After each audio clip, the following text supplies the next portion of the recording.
itu hal yang sepele aja kita tidak mampu toh. Iya toh?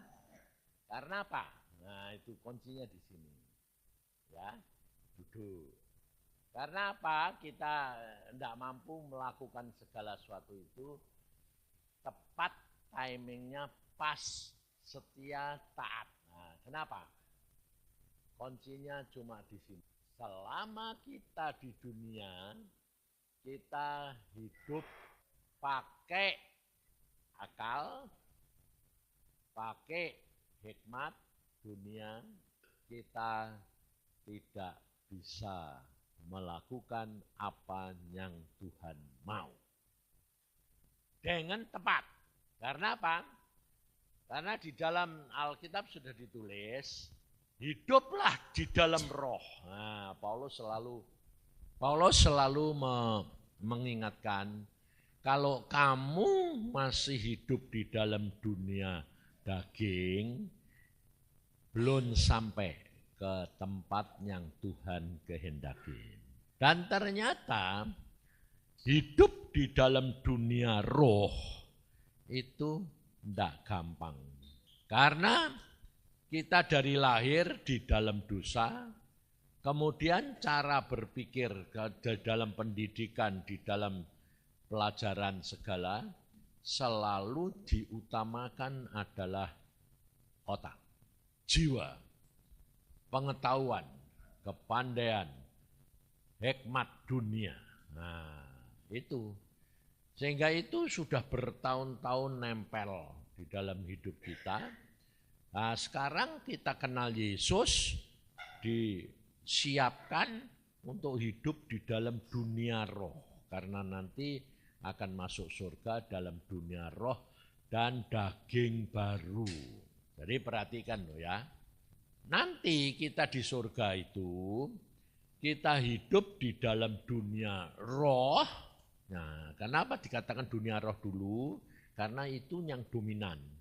Nah, tetapi juga di dalam dunia daging.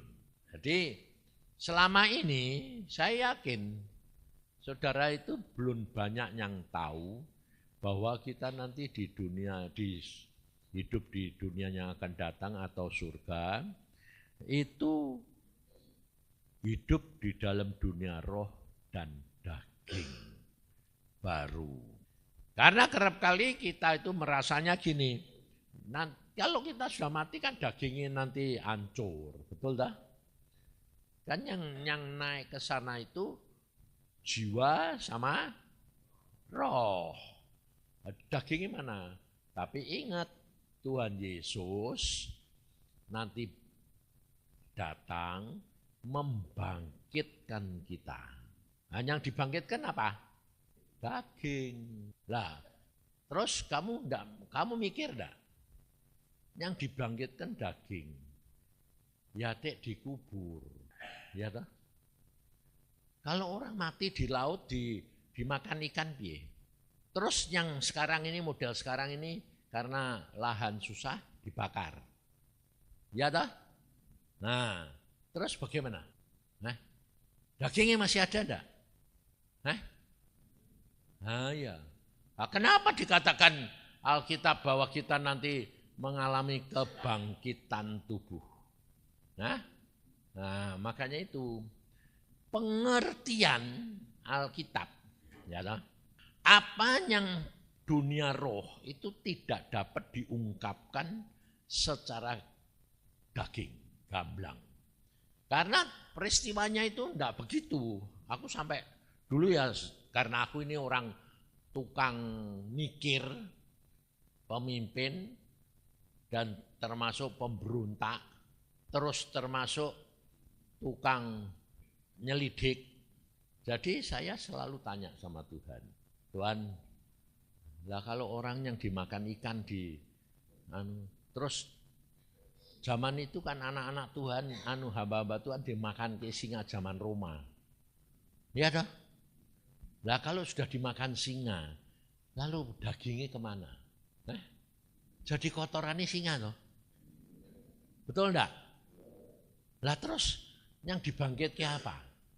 Bingung dah? bingung. Karena apa? Tidak ngerti. Tapi kalau kamu sudah diterangkan seperti yang saya diterangkan Tuhan, cuma bisanya apa? Oh gitu.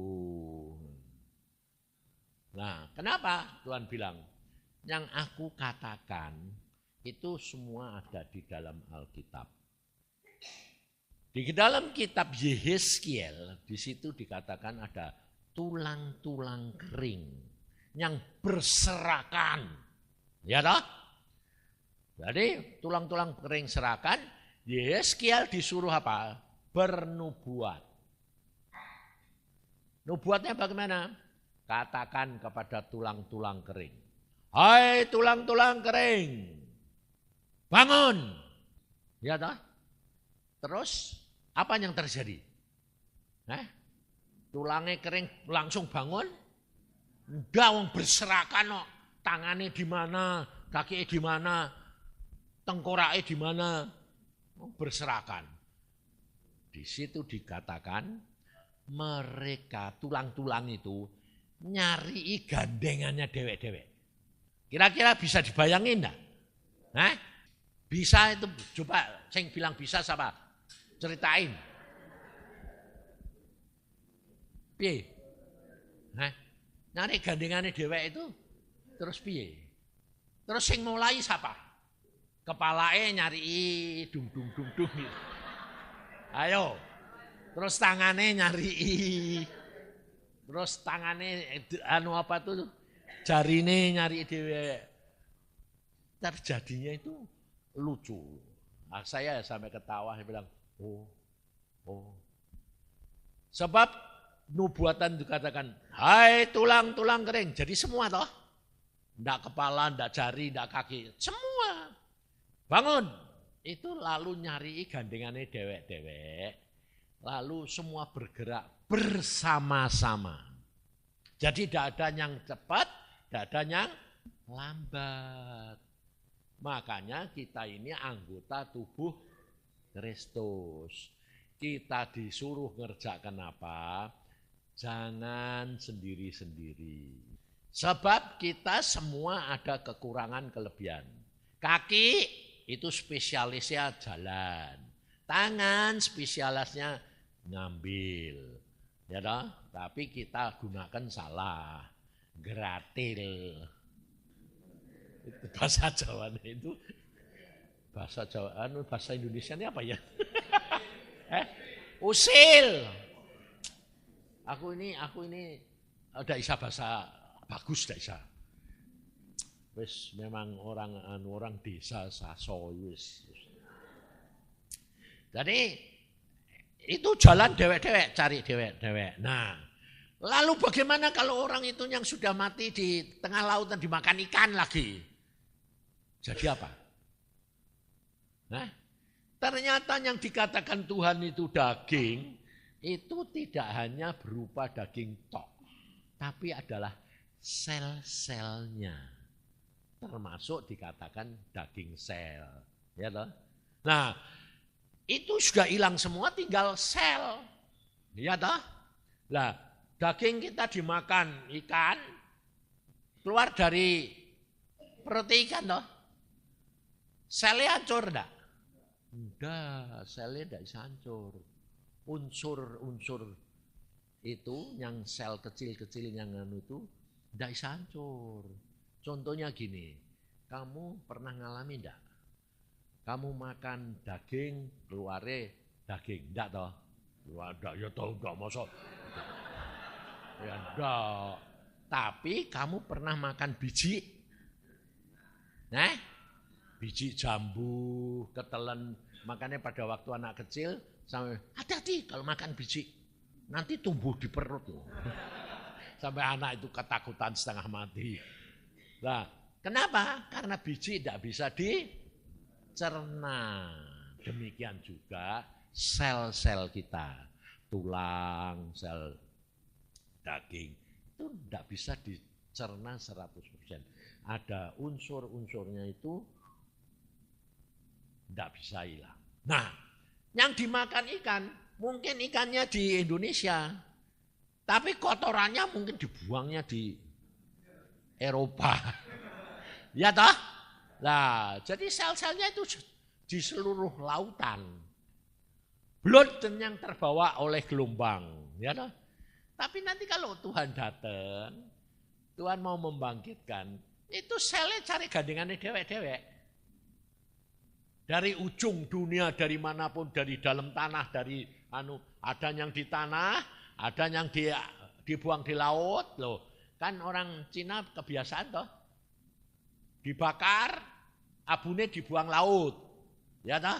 Lah, itu kan ada yang ditanam, ada yang di laut. Tidak masalah. Nanti kalau Tuhan datang, cari gandengannya dewek-dewek. Setelah cari gandengannya dewek-dewek, lucunya dia tahu tempatnya. Aku hidung, sel hidung. Aku sel tangan. Tidak ada yang sel tangan lalu jadi hidung. Tidak ada. Itu hebatnya Tuhan. Di situ sampai saya bilang melongok itu, lah kok tidak ada yang kesasar. Kita saja jadi anggota Kristus, kesasar-sasar enggak? Nah, sebabnya apa? Kok bisa gampang kesasar-sasar? Nah, bukan tidak tahu, ini loh ini, otak ini loh. Nah, itulah yang menyebabkan kita itu terhambat menjadi pelaku firman dalam hidup dunia roh. Karena apa? Karena otak kita ini harusnya. Makanya di dalam Alkitab ditulis, kalau seseorang bisa mengalahkan nafsunya, dia lebih daripada seorang pahlawan. Nah, bukan yang dihitung itu nafsu yang jelek. Udah. Yang dinamakan nafsu itu keinginan, itu bisa rohani saja jasmani. Karena apa? Nafsu itu termasuk ambisi. Nah, maka dari itu Tuhan Yesus berkata, sangkali diri, itu baru bisa. Nah, kemudian di pagi itu saya berdoa, jam 4 sudah bangun, saya doa, Tuhan, apa yang hari ini itu Engkau mau ngomong sama anak-anakmu pendidikan ini di TSOA, Tuhan bilang apa? Kamu lihat. Nah, kalau saya bilang saya lihat, saya tidak lihat kamu gini. Yang namanya lihat itu bisa mengerti dalam perasaan, bisa mengerti dalam dunia roh, bisa mengerti dalam pikiran, dan bisa mengerti dalam daging. Jadi versinya itu banyak. Nah, saya dilihatkan, lalu Tuhan bilang, lihat itu. Di samping masih hijau-hijau, masih muda, tapi tidak ngerti apa-apa tentang Tuhan. Terus bagaimana wong memang keadaannya kayak gitu. Jadi lalu saya bilang, saya mewakili kamu, saya bilang, lah ini memang tuh, wong aku aja yang tuanya kayak gini ya, di hadapanmu yang tidak ada artinya. Nah, apa bedanya mereka yang muda-muda? Nah, Tuhan bilang, itu sing aku mau. Jadi, kalau saudara itu diangkat jadi hamba Tuhan nanti, jangan pernah mau melayani, tapi demi kepentinganmu sendiri. Kamu harus punya pikiran, tempatkan kamu di tempat yang orang yang kamu ajar. Ngerti tidak? Itu namanya melayani. Tapi kenyataan susah sekali. Susahnya kenapa? Nah, contohnya kalau kamu melayani, tadi siapa tadi? Ibu tadi ya. Dia merasa aku bukan penginjil. Ya, padahal setiap anak Tuhan itu diangkat jadi penginjil. Sebab Tuhan bilang beritakan Injil. Nah, kenapa dia mengatakan aku bukan penginjil? Padahal dia dipanggil sama pimpinan penginjil. Betul tak? Berarti ibu itu pasti sudah punya profesi sedikit-sedikit sudah nginjil. Ya toh? Kalau enggak mungkin dipanggil penginjil sama orang. Betul? Kenapa dia tidak berani mengatakan dia penginjil? Ayo, pikiranmu apa? Nah, ini ngomong rendah hati. Ya toh? Bisa rendah hati, tapi bisa malu. Betul? Kalau malu itu rendah hati apa sombong? Ngerti? Nah, tapi kamu kerap kali malu. Satu. Kedua, kalau kamu manti melayani, lalu nyiapkan firman atau mau melakukan apa-apa, nanti di dalam kamu merenung, nanti ada unsur-unsur yang kamu tidak sadar. Kamu berjuang mencari ayat, mencari penguraiannya. Apa nanti diurainya begini. Nanti kan masuk. Wah, nanti tidak bisa diterima. Tidak bisa diterima ya percuma. Ya lah. Terus yang kedua, wah nanti tidak bisa malunya kayak apa. Nah, itu unsurnya sudah murni apa enggak? Ngerti. Jadi susah ngalahkan pikiran, mengasihi diri kesombongan. Itu susah sekali. Karena ternyata yang dikatakan sombong itu takut salah. Takut itu sudah salah. Sudah tidak punya kasih. Takut. Nah, apa hubungannya contohnya? Takut itu, Alkitab berkata takut itu berarti kasihmu tidak sempurna. Nah, sebetulnya kasih itu apa? Ayo, ini makanya di dalam ini tuh saya bicara tentang hal dasar-dasarnya. Karena ini penting sekali yang akan membuat kamu ini membangun bisa bertingkat atau cuma satu tingkat. Karena kalau dasar-dasarmu tidak kokoh, pasti roboh. Dan kamu tidak akan bisa menyelesaikan. Jadi termasuk dasar, termasuk bahan, termasuk hikmat, kecerdikan yang kamu lakukan. Ini di dunia. Nah, dasar yang pertama namanya kasih. Tentang Alkitab selalu bicara kasih-kasih. Sementara ini, yang kamu tahu kasih itu apa? Nah, apa? Penurutan. Nah, dia jawabannya penurutan. Sudah hampir benar. Sing mbok turuti apa? Pikiranmu atau Tuhan? Hah? Tuhan toh? Sing mbok pikir, sing mbok turuti itu Tuhan, itu sudah benar. Tapi kurang sempurna meneh. Aku sampai makanya bingung terus terang. Kurang sempurna apa? Firman. Jadi dek kowe bilang Tuhan, Tuhane sapa? Tuhane kamu atau Yesus, sebab banyak Tuhan. Ngerti enggak?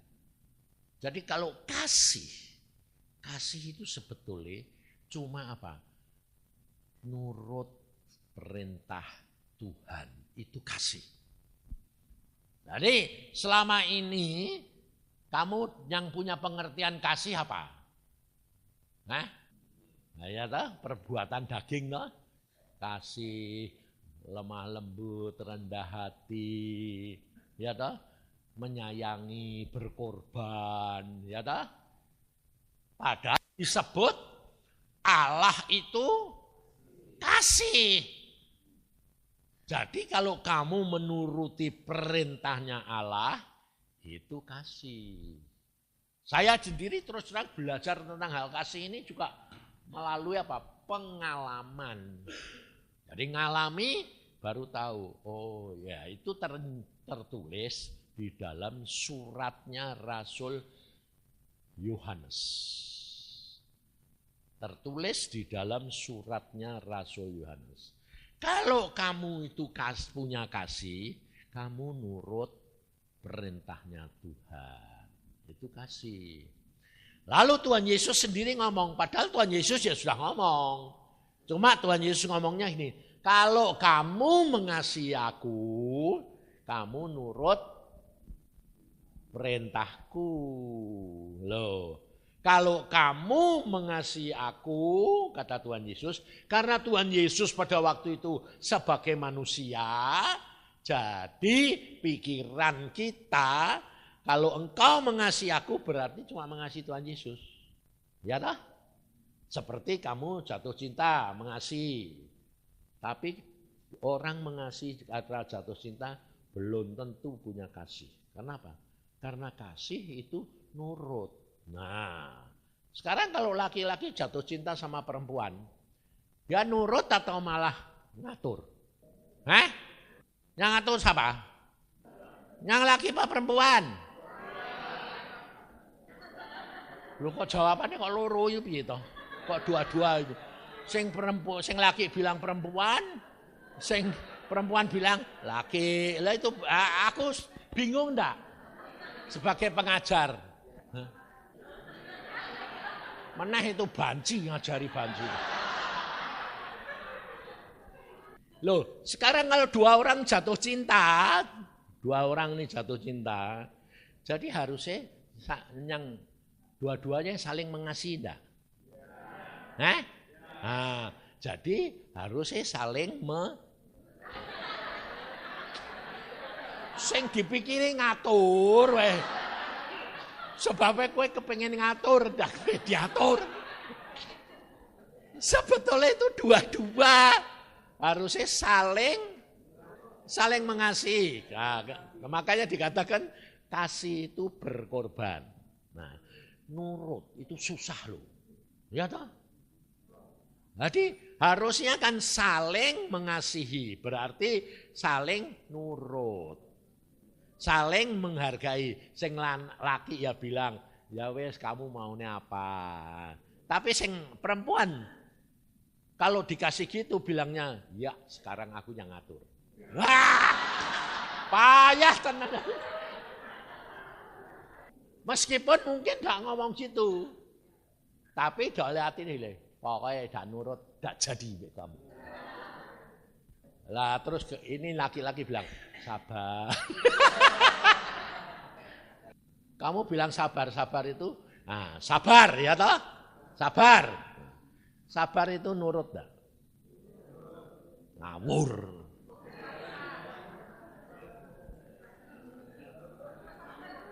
Sabar kok nurut.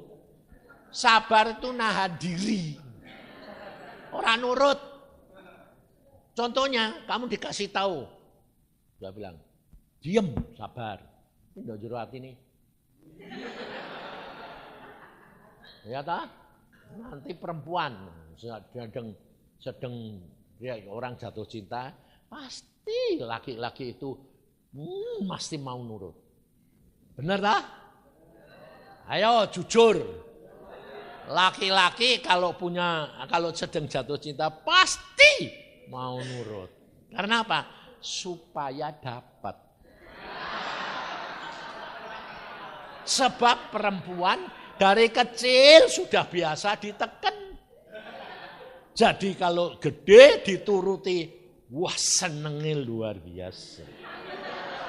Tapi nanti kalau sudah jadi istri, rasain dulu. Nah.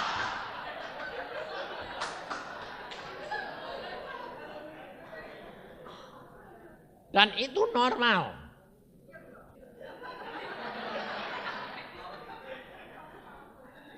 Jadi perempuan harus tahu. Ingat ya, kamu harus tahu. Karena apa? Di dalam Alkitab sudah dikatakan, hendaklah perempuan tunduk terhadap suaminya. Oh, tapi jangan enak-enak tuh ya. Karena Alkitab yang lain berkata, di dalam Alkitab tulis, kamu harus mengasihi istri. Ayo, yang satu suruh tunduk, yang satu suruh ngasih. Ayo, berat mana sebetulnya? Berat mengasihi. Karena apa? Mengasihi dituntut nurut, mau mengerti, berkorban.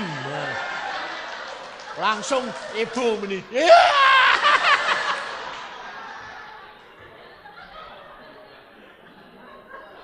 Ngerti. Saya bisa tahu gitu bukan karena teori. Tapi ngalami. Sebab saya ini orangnya kan keras hati, diktator, pemimpin, pemikir. Jadi waktu saya pacaran sama istri, karena bukan saya yang kamu kok ketawa itu pasti kamu punya pikirannya Pak.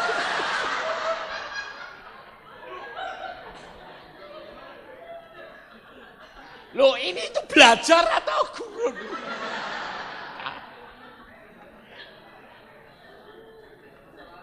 Saya itu orangnya begitu, jadi saya pada waktu di pacaran itu saya kan dikasih Tuhan. Jadi bukan saya milih dewek. Aku nek milih dewek, wis pasti ndak mau. Pilih sing moloh, ndak sing tipis. Wong senenge moloh tipis.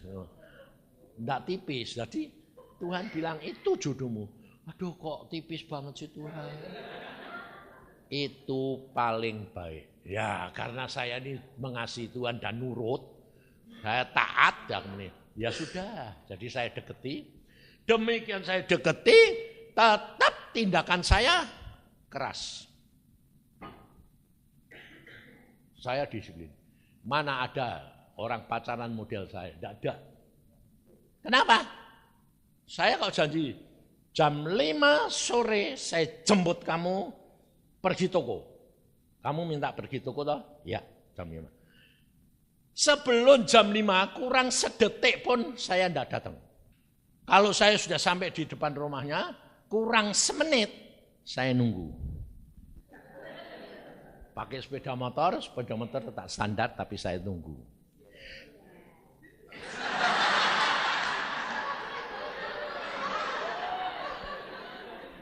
Tepat jam 5 tak ketok. Dek. Yang keluar mae.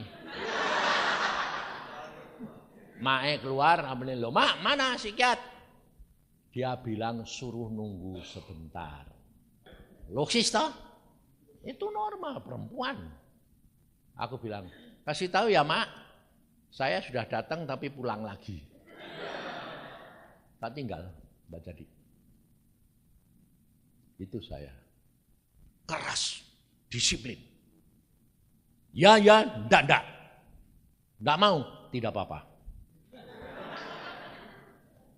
Tapi nyatanya istri saya bisa nanggung meskipun ternyata nanggungnya itu karena sabar. Sabar karena tahu itu jodoh dari Tuhan. Ngerti enggak? Tapi hatinya pun tidak rela. Nah, ini lainnya. Makanya saya bilang, kasih itu beda. Dan itu numpuk. Bertimbun sampai satu saat Tuhan ngomong sama saya, kamu harus mengasihi istrimu, kamu belum mengasihi.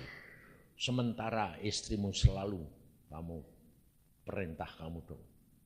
Waduh itu bukan kasih, bukan. Itu cinta. Cinta itu selalu minta balasan dan yang kamu senang. Tapi kalau kasih, dia yang senang. Kamu berkorban untuk dia. Kamu nurut dia, mengerti dia, menyayangi dia. Dah, jalan. Sekarang jadi kebalik. Jadi kalau dia mau pergi, enggak selesai, aku sudah di mobil nunggu. Pergi pesta. Jam 12 siang berangkat, ya. Setengah 2 jam 12 kurang seperempat aku sudah di mobil. Sudah siap. Mobil sudah starter. Karena permaisuri mau masuk supaya tidak kepanasan. Tapi ditunggu-tunggu tidak datang jam 12. Jam 12 seperempat belum selesai. Akhirnya saya turun lagi jam 12:30. Yang, ini sudah 12:30. Sebentar toh yang, belum bar noto. Aku bilang, wong memang alis model gitu, kenapa mbok sempuknya ning udahlah, wong sing lihat ya orang lain, wong aku juga bisa lihat. Kenapa? Lah aku lihatan aku jalane kok piye aku meneh kowe ngene. Loh, betul dah? Lah dek kayak mau pergi itu mesti sing lihat siapa? Dek dia bilang, lah aku gandan gini kan untuk suamiku. Loh, untuk saya? Lah kapan aku bisa lihat? Saya bilang. Wong demikian kowe selesai. Ya yang terus aku mesti mbok kon gandeng. Lah aku di sebelah. Aku ora lihat gitu terus ya. Kan enggak bisa. Jadi sebetulnya kamu dandan itu buat siapa? Hah? Kenapa kamu ketawa? Buat siapa? Hah?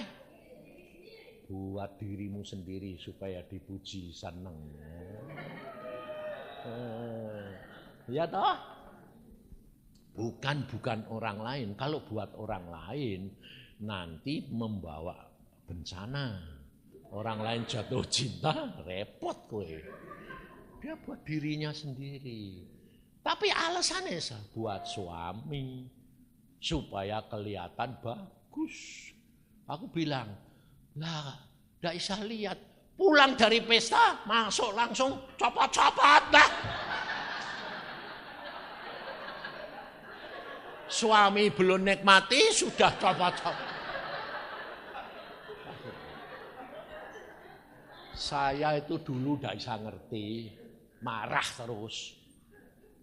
Belakangan saya baru tahu, oh pantesan Tuhan itu lihat hati. Jadi bukan penampilan, tapi hati. Dan itu akhirnya saya alami, sekarang saya sudah bumi langit berubahnya. Tapi kalau saya tanya istri saya, kamu lihat aku berubah enggak? Wow, luar biasa berubahnya. 360 derajat berubah. Aku bilang loh, yang ini 360 derajat itu balik lagi.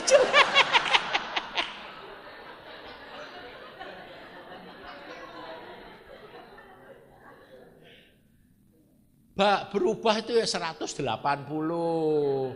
Jangan 300 putar balik lagi ya. Kita itu kerap kali melakukan punya pendapat yang tidak sadar, itu semua menjerat. Maka dari itu kita harus belajar, dan Tuhan Yesus berkata gini, belajarlah kepadaku karena aku lemah lembut dan rendah hati. Jadi kuncinya itu di dalam kerendahan hati.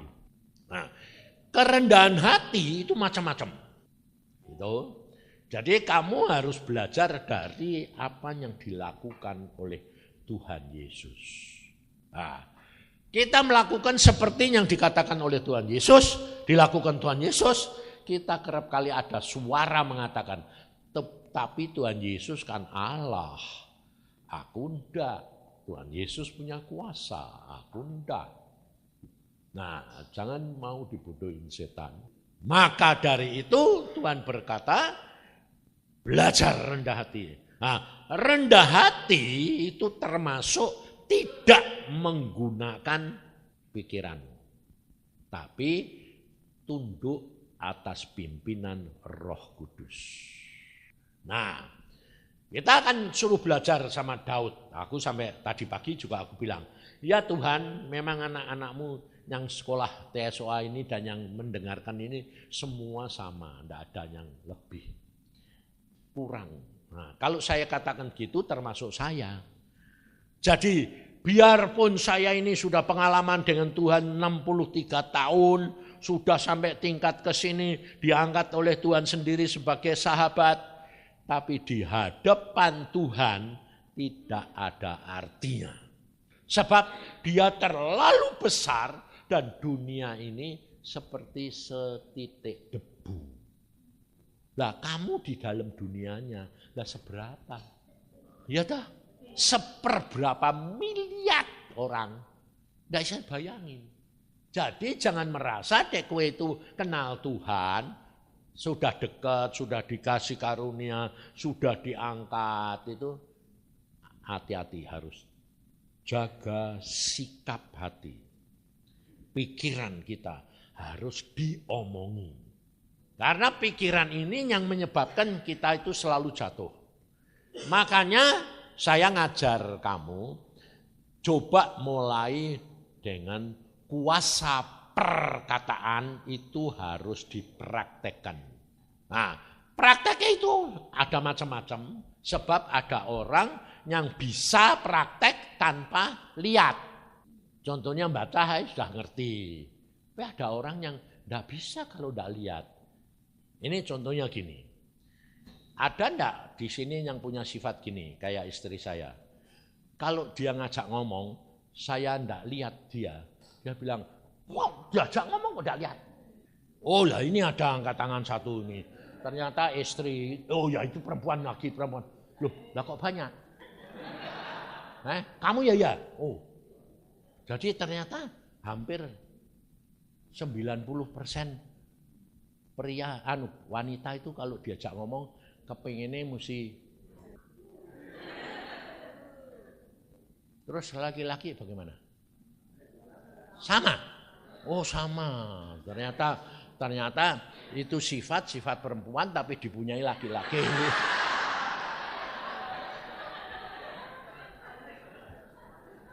Tapi ternyata juga perempuan punya sifat laki-laki. Iya dah? Ayo. Karena kalau orang itu kepingin ngomong, orang itu minta supaya lihat wajahnya, itu karena apa? Dia merasa dengar. Itu sebetulnya pemimpin enggak? Watak pemimpin enggak? Ya. Makanya kalau guru ngomong, ada yang enggak dengar dulu. Gampari ya kadang-kadang. Nah, lucunya saya dulu begitu. Tapi sekarang dirubah Tuhan. Kamu mau dengar apa enggak dengar, ya biarin. Itu tanggung jawabmu sendiri. Nah, saya ngajar kamu kuasa perkataan itu begini. Kamu kan punya watak jelek. Ya toh? Nah, jangan nuntut orang lain. Selama kamu hidup di dalam dunia, terus kalau ada kamu jadi marah, kamu jadi jengkel, atau kamu jadi bertindak kasar, terus menghukum karena perbuatan orang lain, jangan sekali-kali kamu punya pendapat, dia yang menyebabkan aku. Hati-hati. Itu kejatuhan daripada Hawa. Pada waktu dia ditanya Tuhan, siapa yang kenapa kamu makan buah itu? Langsung bilang apa? Ular itu. Terus Adam ditanya, kenapa kamu makan? Perempuan yang kamu kasih, yang gara-gara saya. Itu bukan pertobatan, itu bukan menyadari kelemahan, itu bukan ngaku kesalahan, tapi itu melemparkan kesalahan orang lain yang penyebabnya. Selama kamu begitu, kamu tidak bisa berubah dari watak kelemahan. Ngerti?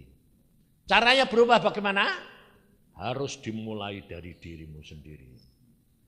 Kamu sadari, contohnya yang cerewet, yang cemburuan, yang iri, yang macam-macam, pokoknya sifat yang jelek-jelek itu, caranya bagaimana? Tidak ada yang bisa kecuali kerjasama engkau dan Roh Kudus. Tapi dari sudut kamu bertindak. Bertindaknya bagaimana? Tuhan memberikan mati hidup tergantung lidah. Jadi kalau orang cerewet, orang cemburu, lalu terus kemudian kebentur, lalu kamu sakit, itu jangan marah di situ, tapi masuk kamar. Masuk kamar, ngapain? Ngadep kaca. Cari kaca yang gede, terus kamu di depan.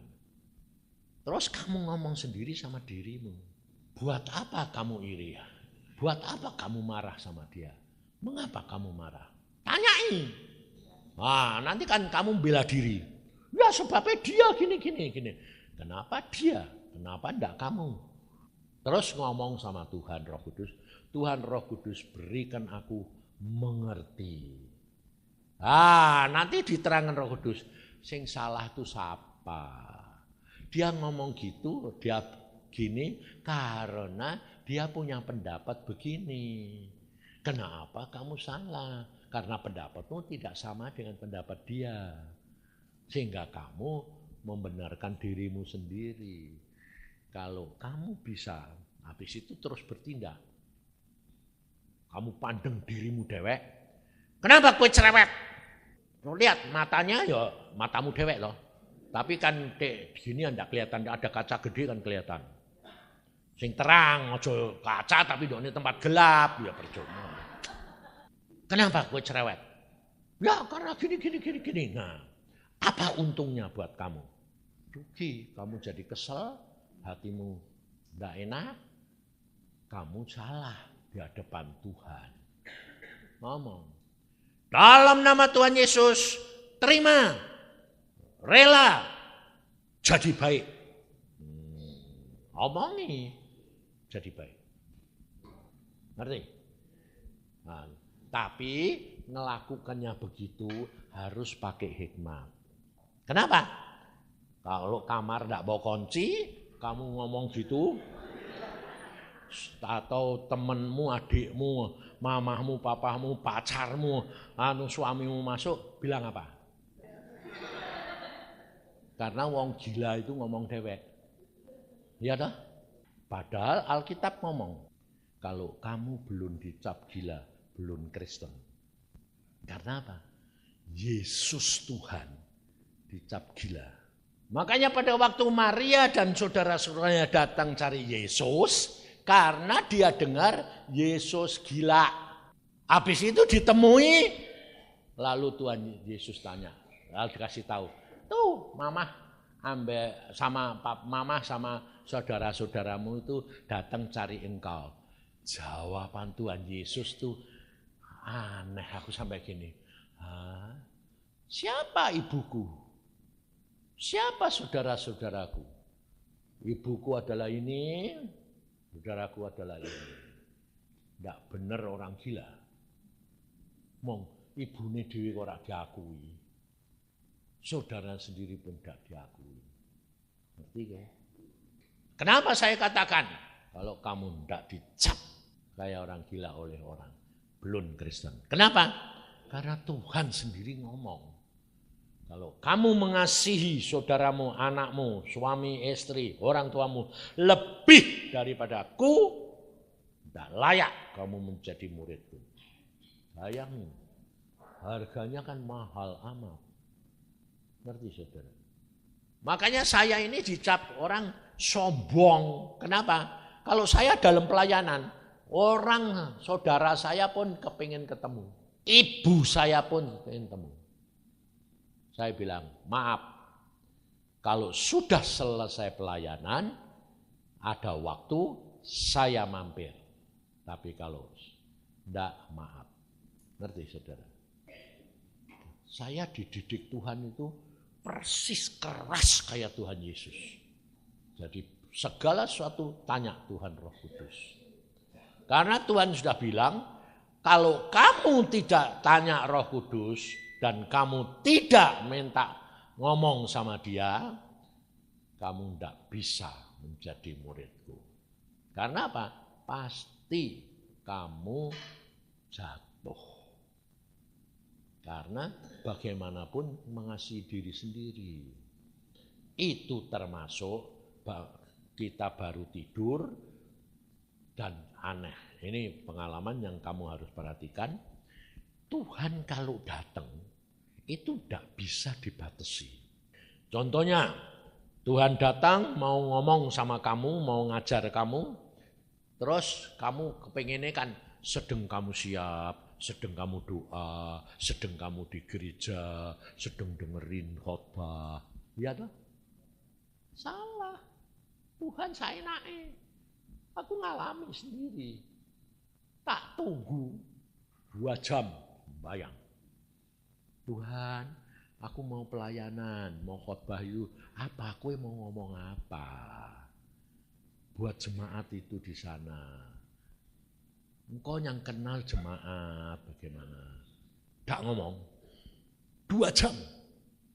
Tapi karena waktunya mepet, kan harus mandi, harus ke belakang.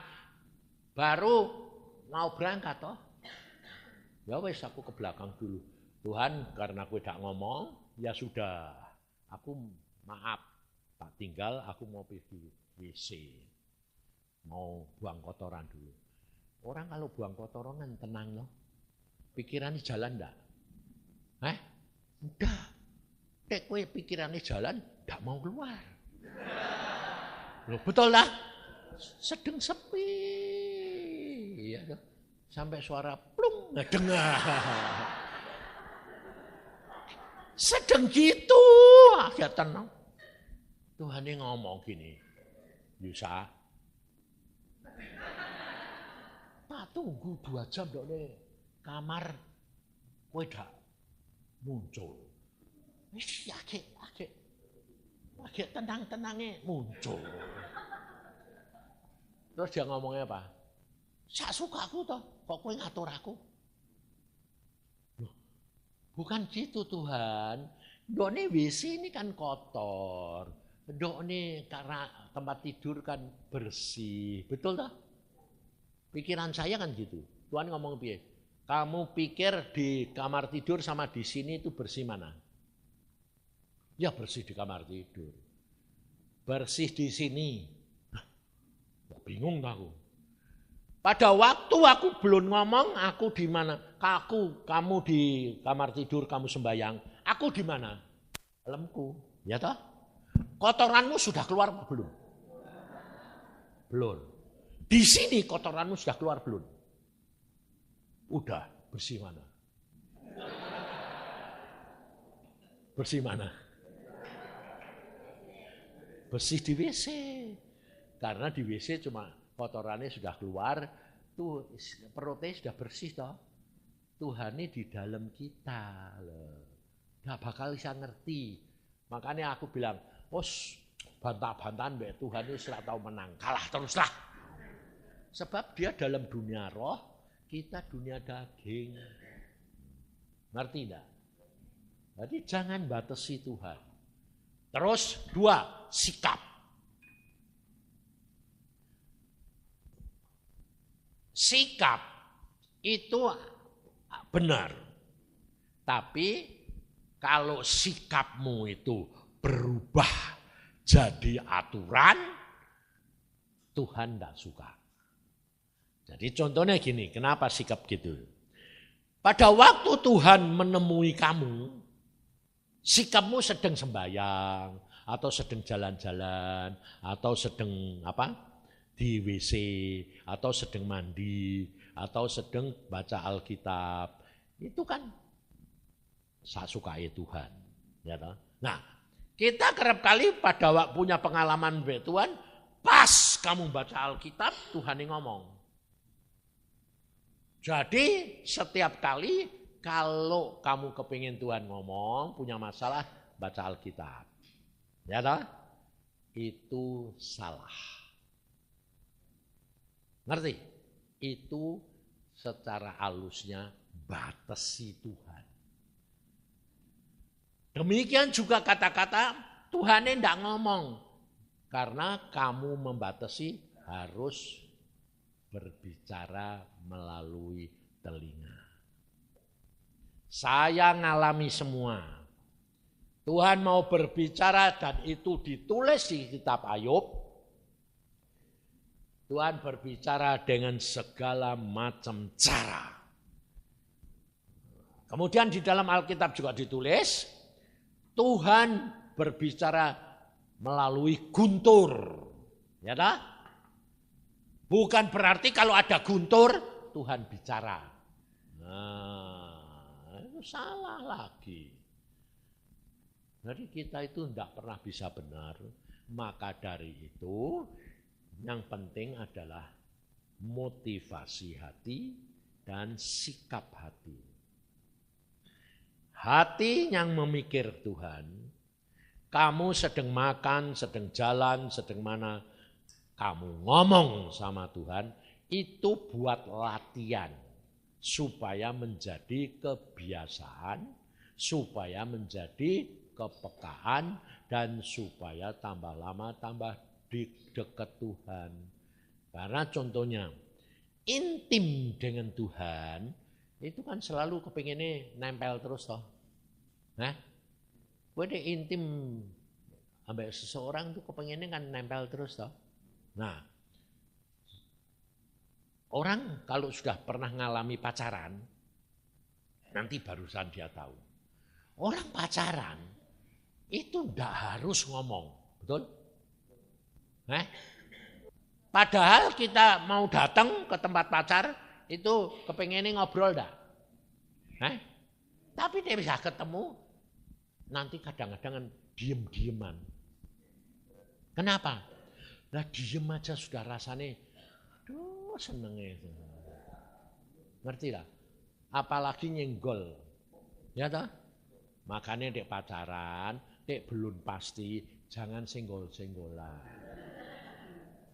Dek sudah pasti tidak apa-apa. Meskipun salah. Tidak apa-apa tapi salah. Salah. Salahin apa? Kalau timbul nafsu salah. Kalau tidak timbul tidak salah. Nah, tapi mana bisa. Wong aku ngalami dewek. Dulu pacaran, aku udah pacaran dulu tidak dekat loh. Ada depan. Ngomong ya. Itu bertahun-tahun.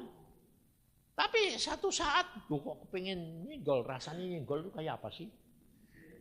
Boleh alasan apa? Yuk, pagi tapi dijak nyebrang jalan. Nah, jadi kan ono alasannya megang. Ngerti enggak? Wah kali orang tuh banyak licik luar biasa. Megang, alasannya tak pegangi, kamu takut, lah beneran kepingin nih.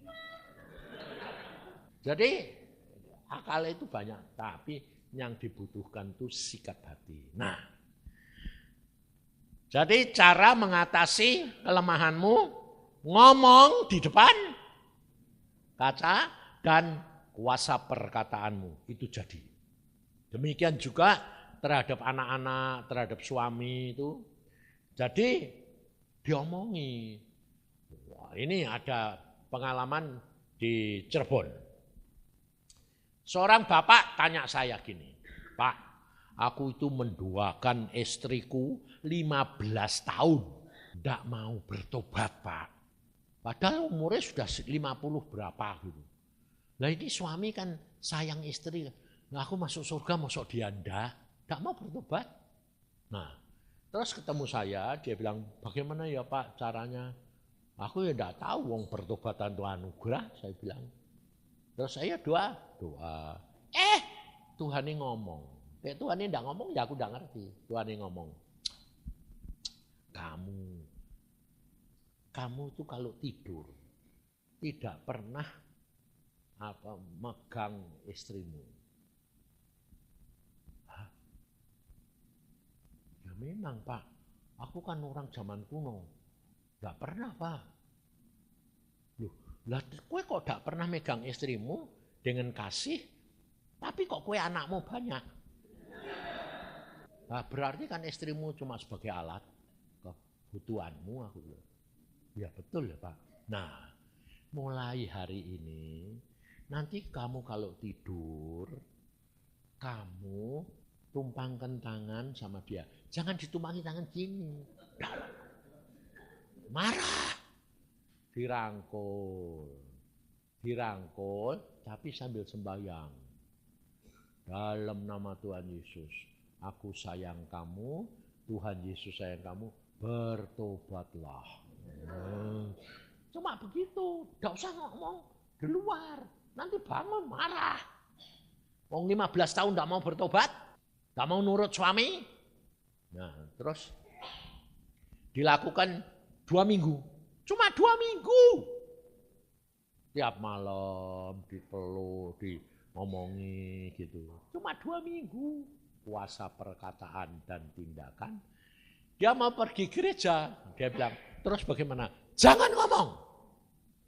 Pergi gereja, tidak usah diajak. Itu anugerah Tuhan bertindak. Nah, dia mau pergi gereja, istrinya, Pak, mau kemana? Ke gereja. Aku ikut. Bapaknya kan, aku gak ngomong apa-apa, kok bertobat. Terus dia tanya, kenapa mama mau ikut? Lah wong papa itu dalam waktu 2 minggu ini berubah luar biasa. Selama hidup berapa puluh tahun, gak pernah kamu itu sayang aku, tapi memanfaatkan aku. Tapi mulai 2 minggu, kok mulai sayang, aku kok mau rangkul-rangkul. Bertobat, lalu seminggu kemudian saya, ini loh Pak, istriku yang sekarang jadi anak Tuhan. Terus aku tanya, kenapa kamu mau bertobat? Lah dia berubah. Coba dia ada sayang, gumbal omongan tok tapi kasihnya ndak dinyatakan, bayangin gitu. Ngerti ndak? Nah, itu penginjilan itu salah satunya itu begitu. Gak usah ngomong, tapi dengan tindakan dia bertobat. Jangan batasi Tuhan dengan cara harus diinjili, harus siapa. Makanya zaman sekarang CKI, Agung ini, Sugi, melakukannya penginjilan, membuat pertobatan melalui hal yang sepele-sepele. Ini ngurusi pertanian sekarang supaya petani-petaninya pupuknya hasilnya besar. Mau tidak mau tetap cari Yesus, sebabnya harus didoakan dulu. Ngerti enggak? Agung seperti anak raja melalui apa? Melalui bikin sembako murah, melalui perlombaan, melalui sosial. Cara Tuhan itu lain. Tapi ada tapinya, harus kembali kepada pokok. Maksudnya tanya Tuhan dulu. Kalau Tuhan perintah, lakukan. Itu jadi. Jangan mencari jalan hikmatmu sendiri, tidak akan berhasil. Ngerti saudara? Jadi balik lagi dari Yesus kepada Yesus untuk Yesus. Tidak ada yang lain. Nah, ini dasar-dasar yang saya berikan. Nah, kita perhatikan Daud. Ya, kita sudah belajar dari Daud. Daud setelah dilantik jadi raja, hatinya sudah dirubah, tapi dia membutuhkan untuk perubahan pikiran, jiwa, dan daging. Itu membutuhkan proses. Tapi saudara jangan takut, karena saudara ini adalah zaman akhir. Jadi seperti yang berlaku kepada zaman saya, zaman orang lama-lama, tidak. Karena apa? Ada waktu percepatan. Tetapi percepatan ini target yang harusnya 50-20 tahun, kamu bisa capai dalam waktu singkat. Karena percepatan ini. Jadi Tuhan bertindaknya itu secara nyata. Cepat, otomatis. Dak, dak, dak, dak. Jadi tidak lama-lama. Nah, maka dari itu kamu harus menyiapkan diri. Apa yang kita harus siapkan adalah sikap hati dan motivasi yang tertuju hanya untuk kepentingan Tuhan dan sesama manusia. Karena Tuhan mengatakan, apa yang kamu buat untuk orang lain, itu engkau buat untuk aku. Ini kata-kata ini kamu perhatikan. Apa yang kamu buat untuk orang lain, orang kecil terutama, itu engkau buat untuk aku. Nah, hal ini banyak diterima salah. Diterimanya salah gini, kalau aku memberi kepada orang miskin, aku berbuat untuk Yesus. Lalu dia bertindaknya begitu. Jadi selalu diberikan kepada orang miskin karena dia punya pengertian, pendapat. Aku memberikan ini berdasarkan firman Tuhan, aku melakukan untuk Yesus. Ngerti tidak? Nah, kalau dia melakukannya itu dengan pikiran, dengan sikap hati itu, kamu tahu, tidak ada upah.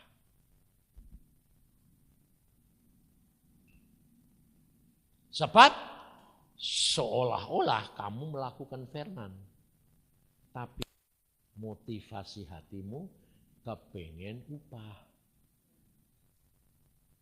Ya dah, kalau aku melakukan ini, aku melakukan pada Yesus. Kalau aku melakukan Yesus, pasti dapat balasan. Kalau kamu melakukannya dasar itu, tidak ada upah. Tapi kalau kamu melakukannya begitu karena Yesus yang ngomong, upahmu gede, selamat. Tipis toh. Ngerti tidak? Ini susah loh. Dan ini tertulis di dalam Alkitab. Kamu nanti baca Matius 25. Tuhan berkata apa? Di akhir zaman nanti akan ada dua kelompok. Kambing dan domba. Kalau kamu baca apa yang dilakukan kambing, apa yang dilakukan domba, sama. Karena pada waktu Tuhan Yesus tanya kepada domba lebih dahulu. Kapan? Pada waktu karena kamu, hai anak domba-domba yang baik ini. Karena kamu, ayo baca aja lah nanti kamu terimanya salah lagi. Mari baca Matius 25.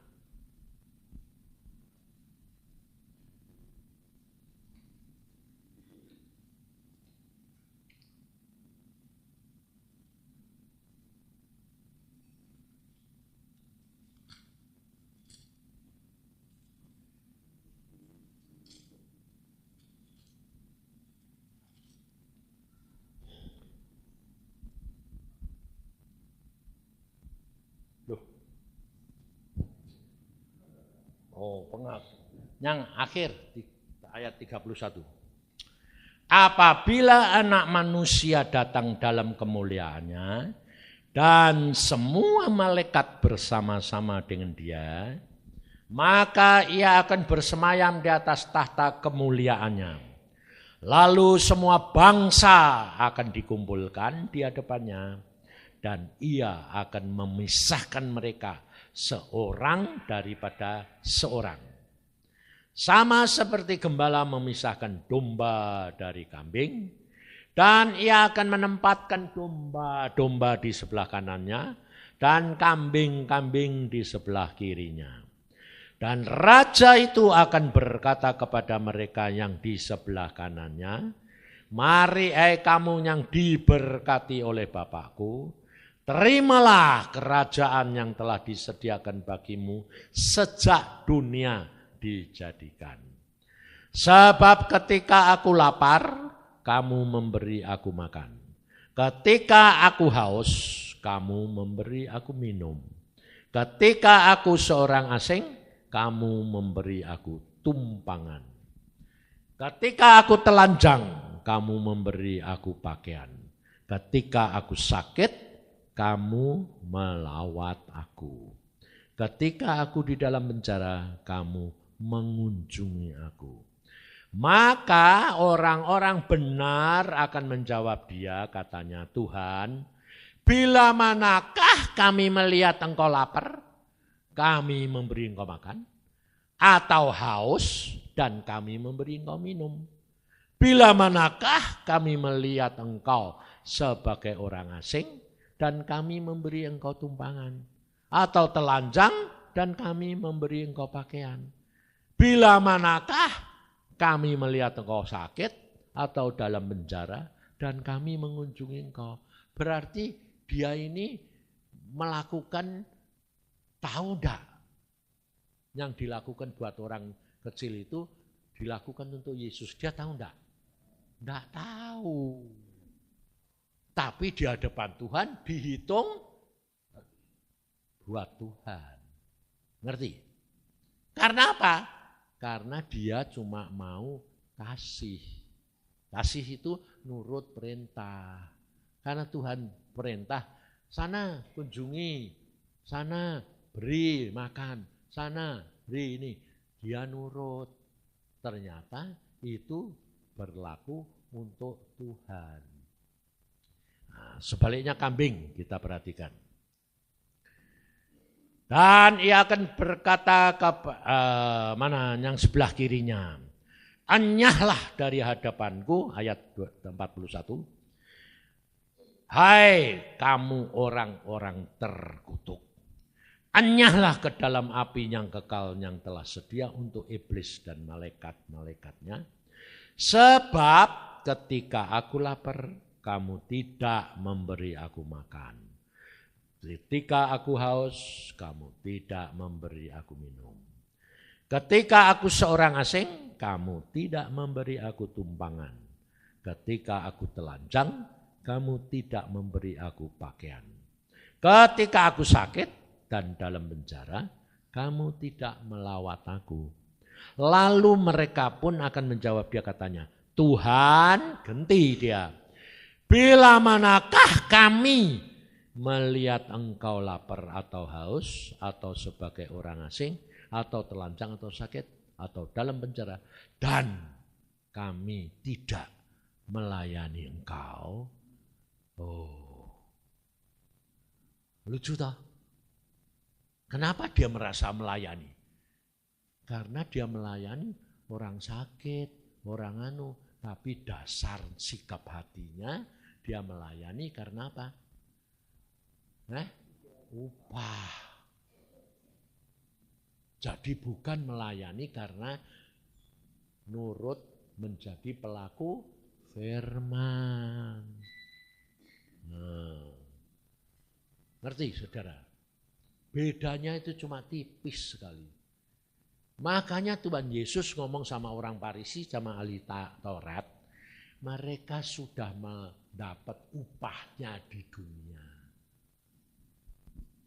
Jadi tidak bakal dapat bagian di surga. Ngerti? Makanya Tuhan berkata, banyak yang dipilih, sedikit yang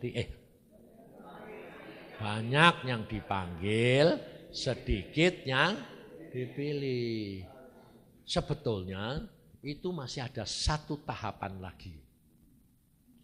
Banyak yang dipanggil, sedikit yang dipilih, terus lebih sedikit lagi yang ditetapkan.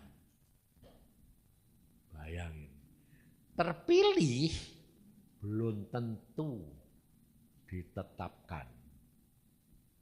Contohnya, ini zaman raja-raja, ya tak? Jadi bukan kayak Daud semua. Sebab ternyata zaman raja-raja itu ada yang benar-benar punya kedudukan raja, ada yang jadi raja muda, ada yang raja kecil, ada juga raja perampok. Ya toh? Sekarang raja preman ada enggak? Ada. Raja narkoba. putri ekstasi, yang meskipun di dalam penjara, ya toh, yang bakal dihukum mati, tapi raja. Ngerti enggak? Jadi kita kalau baca firman, itu kamu selalu ngomong dalam hati, Tuhan Roh Kudus, ajar kami, berikan kami pengertian. Tapi kalau kamu baca tidak tahu apa-apa, ya sudah. Sabar, tunggu waktunya Tuhan. Semua ada waktu dan saatnya. Jadi belajar menjadi pengabdi Tuhan. Bukan hamba, bukan pelayan. Pengabdi. Nah, di Keraton Solo dan Jogja, kalau saudara pergi ke keraton, saudara akan menemui pengabdi, bukan pengerja. Kalau saudara pergi sana terus tanya, mbok itu, bapak-bapak itu, bapak sudah kerja di sini mengabdi berapa? 20 tahun, 30 tahun. Gajinya berapa, Pak? Bilang apa? Cuma 25 rupiah, 50 rupiah. Loh, enggak. Bapak itu di sini enggak dikasih. Ya sekedar dikasih jajan. Makannya kan sudah diberi, tempat juga sudah diberi. Mereka apa? Namanya apa? Julukannya. Abdi dalam. Ngerti enggak? Abdi dalam itu berarti dia mengabdinya sama sultan, sunan, sama istri keluarganya. Yang dicari Tuhan itu abdi dalam, bukan pelayan tok. Jadi di dalam melayani Tuhan itu ada pelayanan, melayani, ada budak, ada abdi, ada sahabat. Bagaimana kamu tahu? Kalau diberitahu oleh Roh Kudus. Sebelum diberitahu, jangan sok tahu, sok merasa. Yang bahaya itu sok merasa. Itu yang berbahaya. Makanya saya tidak berani kalau Tuhan tidak berkata, engkaulah sahabatku.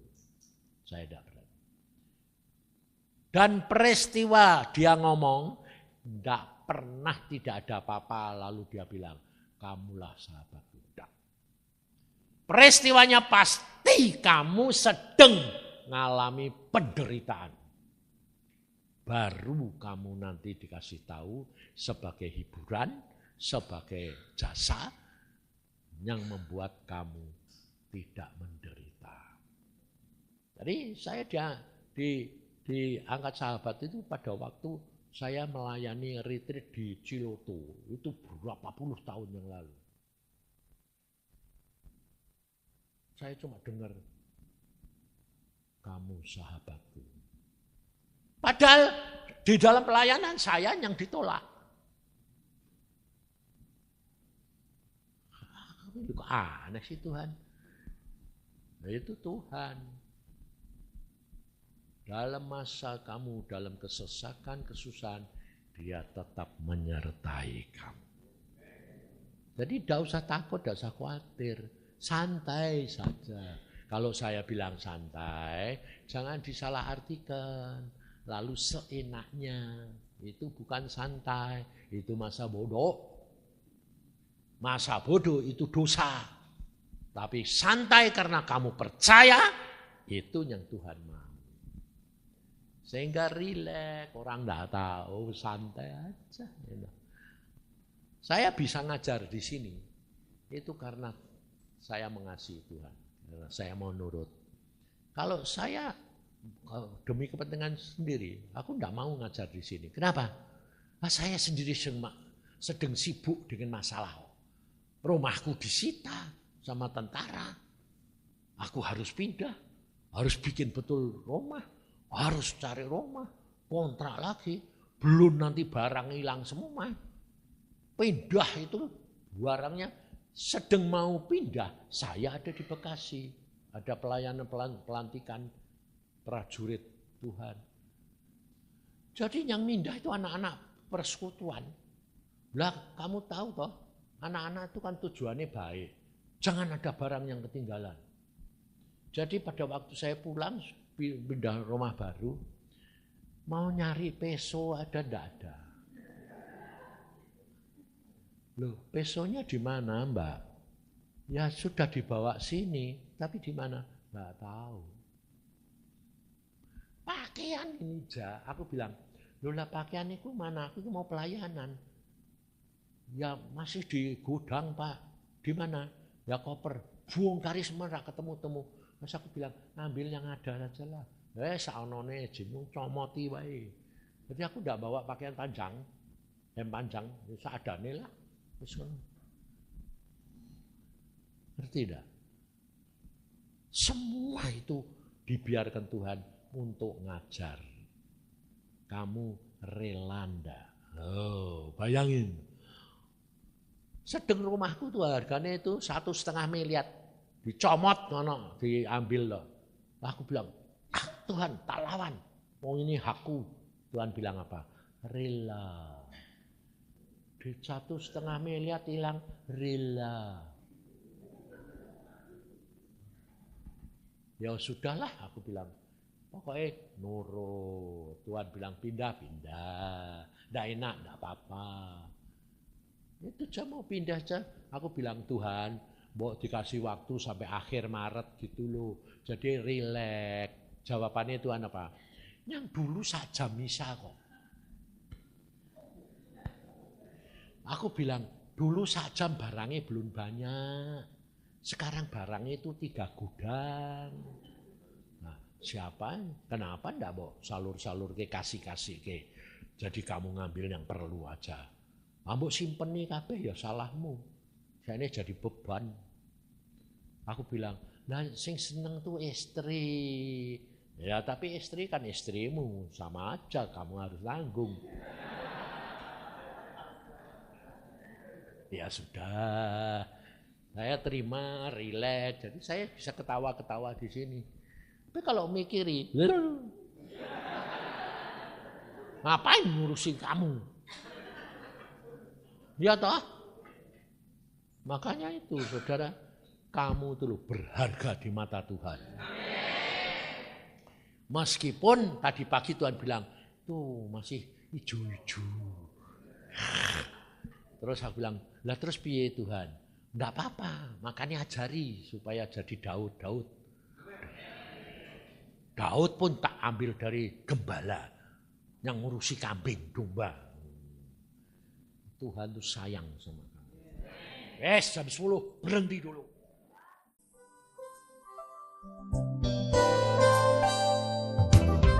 Anda diberkati dengan pemberitaan firman Tuhan.